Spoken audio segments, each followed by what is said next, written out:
merci beaucoup pour la parole.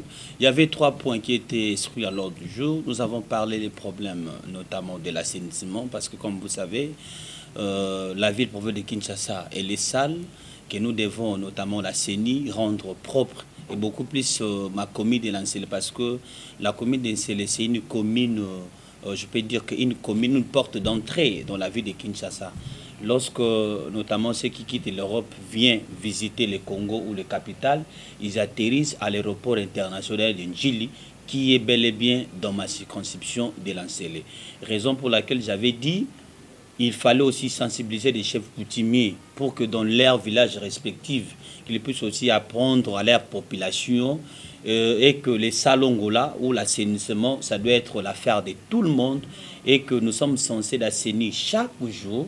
Donc, voilà pour le premier point. Et nous avons aussi évoqué les problèmes de l'insécurité, carrément, qui aussi pointent à l'horizon. Parce que Kinshasa, nous avons eu aussi, notamment à connaître ou à attendre à pas mal de coins, qu'il y a l'insécurité, il y a des colonnes notamment. Raison pour laquelle j'ai eu à sensibiliser ou parler aussi aux chefs coutumiers qu'ils soient à mesure de dénoncer notamment ceux-là qui sont mal intentionnés, de nuire ou carrément faire souffrir notre population. Je l'ai aussi abordé dans ce sens-là. Et le troisième point, c'était beaucoup plus à ce qui concerne les conflits coutumiers. Donc nous avons évoqué ces problèmes qui étaient liés beaucoup plus à la manque ou à mal désignation des ayants droit, et aussi je le fais comprendre les rapports en tant que des coutumiers et aussi l'apport de l'État pour qu'enfin entre l'État et les coutumiers nous puissions nous tous avoir le même point de vue, c'est-à-dire un chef coutumier au regard de la loi, il n'est pas installé ou investi par le bourgmestre. Le chef coutumier est reconnu selon les us et coutumes, ainsi installé ou investi par les chefs des groupements. Donc moi, en tant que le représentant de l'État ici, j'en ai qu'à prendre acte. Mais on constate que la plupart des désignations, ça pose des problèmes. Raison pour laquelle je l'ai demandé ou je l'ai conscientisé qu'il commence d'abord à réparer ces problèmes au niveau de la famille. Ça signifie lorsqu'on veut désigner un chef coutumier, il faut voir tous ces préalables. Parce que la loi prévoit au moins, et comme je dis tantôt, la loi prévoit au moins une désignation au niveau de la famille, ainsi venant au niveau du groupement. Et enfin, le bourgmestre doit notamment prendre acte. Donc, c'est au moins ça que nous avons eu à ramasser par rapport à notre réunion. Et je pense que je me suis fait comprendre à travers tous les coutumiers parce que vous étiez là, vous avez vu à la fin et tous ils sont mis à produire. Donc c'est pour dire que la matière a été bien notamment développée. Et aussi je le demandais beaucoup plus, ou je l'ai conscientisé beaucoup plus à ce qui concerne les différentes influences. Il y a d'autres qui en ont parce que il sait quoi voir que, ou il sait quoi être que, ou disons, il sait quoi parce qu'il est chef coutumier, il est au-dessus de la loi. Il y a d'autres qui se promènent avec plusieurs militaires derrière. Et alors, ce sont des choses que nous avons pu notamment éclairer. Je pense que je me suis fait comprendre. Vous avez pris la conclusion sur ces conflits avec les chefs coutumiers. Vous allez convoquer une réunion pour résoudre ces problèmes. Je pense que je ne dirais pas que je trouvais un compromis, mais néanmoins, ça va dans le sens, comme je dis, de les sensibiliser, de les faire comprendre. Ça ne sera pas la dernière réunion, nous aurons toujours des réunions lorsque nous constatons que des choses, ça n'évolue pas de leur côté ou que soit aussi de notre côté. On aura toujours des séances, moi je pense des séances de travail que nous allons aborder, mais aussi il y avait une petite malentendu entre le groupement Bouma, le groupement Mikonga, Mikondo également, et autour de certains villages. Donc j'ai pu aussi inviter à travers notamment cette réunion, j'ai quand même invité ou lancé le coup d'appel à ces 3 chefs de groupement, afin qu'ils viennent connaître un peu de voir qu'est-ce qu'il faut faire pour que nous puissions mettre. Eloko e markenga na sepeli mingi na conseil na ye.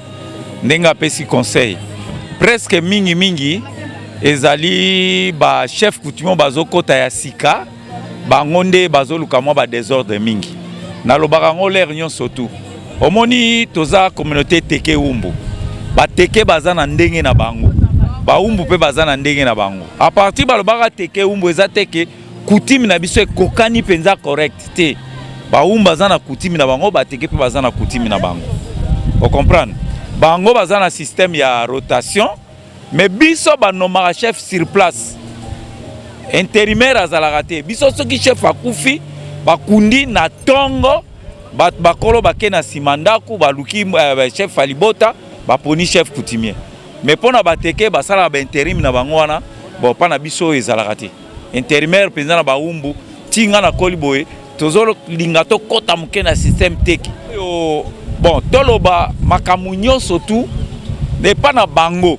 Lokola bazakalem sous 3-4 clans na secteur moko. Ça dit basala la rotation. Et longwe na batuboye et ke na clambo. Et longwe na batuboye ke na clambo. Et si ka penza mo ba des autres côté la bango yango wana. Parce que au moins clan moko ezoluke doubler des fois. Ndesika ba des autres côté la bango yango. Et kozala ke clan mutu akufi ba luka moyen ke ba landa clan mususu wana o ba kozala. Bango nyonso baza ba endroit. Ba koza 5 clans. Bango nyonso baza ba endroit. Mais sikoyo suite ya rotation wana ndesika désordre penze zo côté la bango. Nga conseil kaka na kopesa ndenge bourgmestre auto loba wana. Pona nga conseil na pesaka omoni kalale rezalaki jeune lokola nga baza chef te. Tubanda obanga kuto mona soba le bakanga ba chef. Soki ka oza e andro mama bando kimisa bana ne banini. Mais siko tozwa pouvoir pona koteka kolia. Surtout pona umbu. Eloko nazo regretter tozong sa pouvoir ancestral ndenge zalaki. Mingi ozomona chef coutumier aza intronisé te. Akia fongoli mboka na ye, akomi chef atekeli ba konja minene asombi mituka moye penza bo diriger sous ezati. Akomosa makambo na ndenge na ye.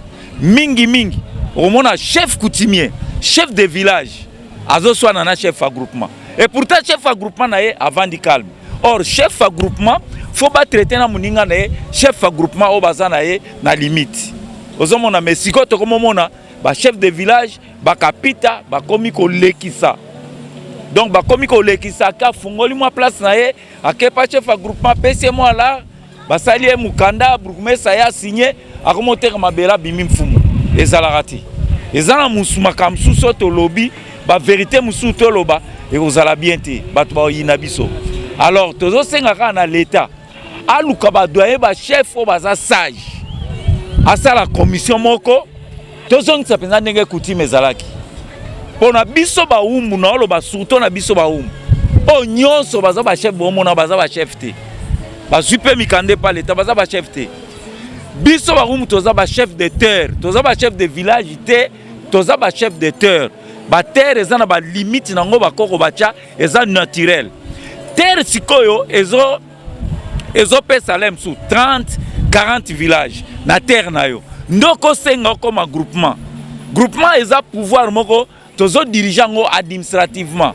Okoke na terre muninga to sauter limite no posa groupement ya za incorporé pa na yo ndote kama belé na ye. Ezalaka te. Mais les autres comment confondre groupement so ba chef à groupement aucun na terre mutu musu na village na ye obando te kapo chef à groupement. Non, on eza pona teke pona umbuti. Donc différence ezana elingo bando pesa biso confusion. Pona teke lokwa bango bazwaki plateau. Banda oya yena clane bazaki na représentant moko bango bando benge moko. Mutu wana royal bi yo vanda kuna batu na chaque clan baza ba chef de village. Ozomona ba pesi mutu village na village groupement wana mutazo diriger. Et chef de village wana soki ateki obligatoire fois qu'il n'est pas groupement. Parce que yé mutu alaksaka ye place wana. Mais na biso umbu eza bongo te. Eza mutu na famille na mabele na ba limite.